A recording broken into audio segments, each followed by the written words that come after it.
রেগা প্রকল্পের টাকা না আসায় রাজ্যে ক্ষুদ্র শিল্প কারখানা ও ইট ভাটাগুলি চরম সংকটে পড়েছে। বিশেষ করে ইট তৈরির ভাটাগুলিতে আর্থিক সমস্যা দিন দিন বাড়ছে। প্রতি বছর বিহার, উত্তরপ্রদেশ, রাজস্থান ও পশ্চিমবঙ্গের বিভিন্ন এলাকা থেকে বহু শ্রমিক এ রাজ্যে এসে ভাটায় কাজ করেন। চৈত্র মাসে তারা পাওনা বুঝে বাড়ি ফিরে যান, কিন্তু চলতি বছরের পরিস্থিতি অন্যরকম।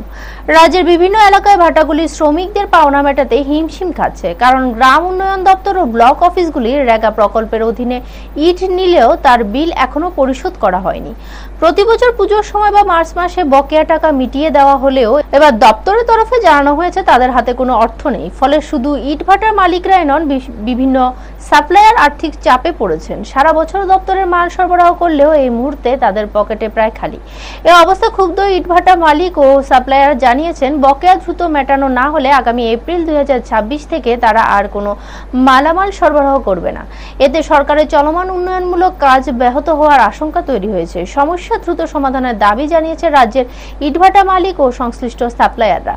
ব্যুরো রিপোর্ট, নিউজ তৎকাল 24। আমরা যারা সরকারি অনুমোদন নিয়ে সরকারি নিয়ম কানুন মাইনা শিল্প কারখানা চালাইতে আমাদের বর্তমান সময়ে একটা আর্থিক সংকটের সম্মুখীন হয়েছে। বিষয়টা এরকম, গত 24-25 অর্থ বৎসরে আমরা গ্রাম উন্নয়ন দপ্তরে, ধলাই জেলার গ্রাম উন্নয়ন দপ্তরে আমরা উন্নয়নমূলক কাজে আমরা কারখানা থেকে ইট সরবরাহ করছি, যথাযথ বিল সাবমিট করছি।